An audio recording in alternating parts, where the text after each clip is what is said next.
I know this is mostly a gaming channel, but let me talk about warrior cats. So I was browsing YouTube and having fun in 2021, but suddenly there was this video about edgy cats. And I was like, ooh, I used to be edgy back in the 2000s. I played Zelda Twilight Princess and I wanted to be a wolf like Link for some reason and whatever. The worst part was that it was a temporary thing. After playing Zelda Twilight Princess for 50 hours, I was like, I don't really like Zelda Twilight Princess very much. But yeah, enough about that. The thing is that the video was mostly about the warrior cats fandom, but because of that I started my quest to find the warrior cats. First up, because I didn't want to read the books, is the Warrior Cats animated series. It is by far one of my favorite pieces of Warrior Cats media out there. The humor is a mix of Family Guy and Steven Universe, which is weird, but you understand as soon as you see it. I enjoyed very much the way the characters were written, and it has this laid-back vibe that no other piece of Warrior Cats related media has. But wait! There are only 10 episodes! As it turns out, the writer was on a break, but hey, we got episode 11 last month, and it's glorious. Meanwhile, there was this other animated series from 2009, and let's just say that, yep,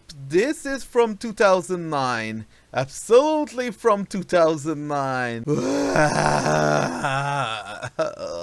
This one takes itself 100% seriously and has blood and gore. Yep.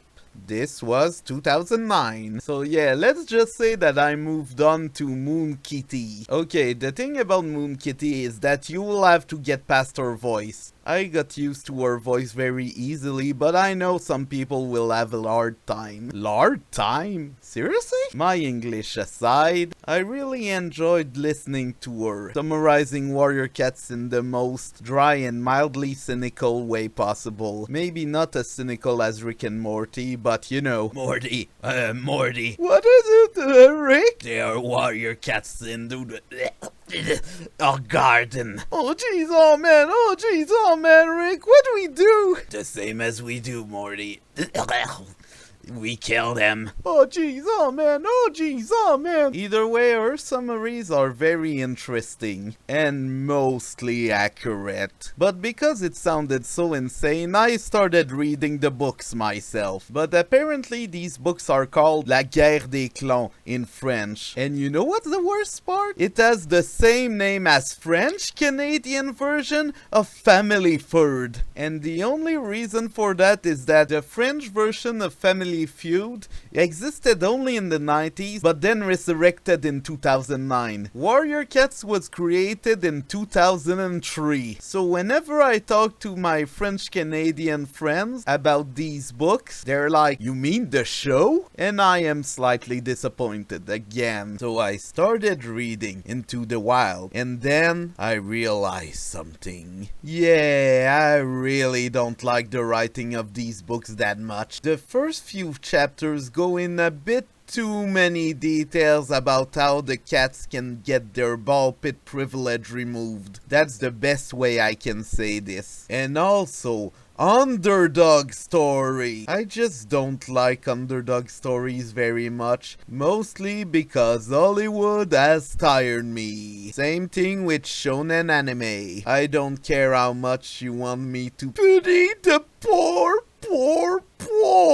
protagonist. Woohoo, it's so sad and unfair. Just give me an interesting protagonist. I prefer Rusty in Warrior Cats Animated much more because at least he's an interesting character. While he is essentially the straight man in the series, he is portrayed as flawed. Aside from that, the first arc's right somehow managed to frustrate me very much. Well, there were a lot of interesting aspects and world building in there, so I kinda understand why HarperCollins wanted to milk it. Kinda. But at least in Arc 1, things happened. Unlike a few other arcs. I still have my problems with Arc 1 though. Either way, I went ahead and read most of the main books, and it was a fine, decent reading experience before bed, aside from the pregangangan scenes. But the thing is that after Power of 3, I kinda started skipping pages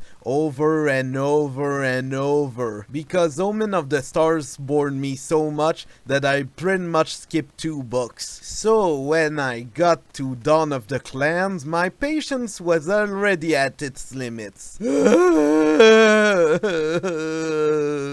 Dawn of the Clans made me rage. Like, not only do we get some almost incestuous garbage, but we also get some fanfiction villain sues that only show up randomly for a book or 2, although we have a perfectly fine villain. But the thing that put me on my nerves and made me straight up rage quit was when one of the characters I don't like, Jayfeather, decided to complain about how kitty pets or house cats are useless, even though the point of the series was that house cats are just as good as wild cats. Jayfeather, you suck, and are also sexist apparently. But speaking of cats I actually despise, there are way too many for cats I like. Every time I find a cat character I like, there are 3 others that I despise. Some examples include, as I said, Jayfeather, but also Blue Star, Breeze Pelt, Lion Blaze, and the list goes on and on. But the worst part is that the characters don't really evolve. They don't really learn anything, nothing happens to them, or some of their development is straight up reset. Again, this is a fun series to read for most of the time, but after some point you're just like, grow up. Now that the rent is over, I gotta talk about the graphic novels. I actually like them more than the actual books. Their characters are interesting, there is a bit more nuance, and we get a lot of interesting world building. Although Grey Stripe is written differently for some reason. I like them. But one of the things that kept me going about the Warrior Cats content is the fan content. It's really impressive. From the greatest fanfic of all time, to original web series, to horror found footage shows, or even to quiz shows. The Warrior Cats fandom is very fascinating, and apparently much better than 2009. Another thing about this fandom is that it has a lot of animation memes in various very different styles, and Warrior Cats really got me into that. Watching animation memes and people experiment is fun, but the thing about animation memes is that they're either really cute or really absolutely terrifying. Mostly the latter. Also, the thing is, because of Warrior Cats as well as Babito, I pretty much started to appreciate cats much more. They're cute little furballs who remind me of my autism. So that's pretty much what I wanted to say about Warrior Cats. Usually the things I like to read are poems or theater plays, or even right now, Dracula! It was a decent fun ride, and I'll still be active in the fandom, but just not reading the books, because I don't care at this point. So thank you for watching, and as I bring the end screen, I will be singing a Warrior Cats rap. Edit! Rusty was a cat, he lived in his hat, and then he became Firestar, yeah! Became Firestar, yeah! Became Firestar, yeah! Became Firestar, yeah! Ooh!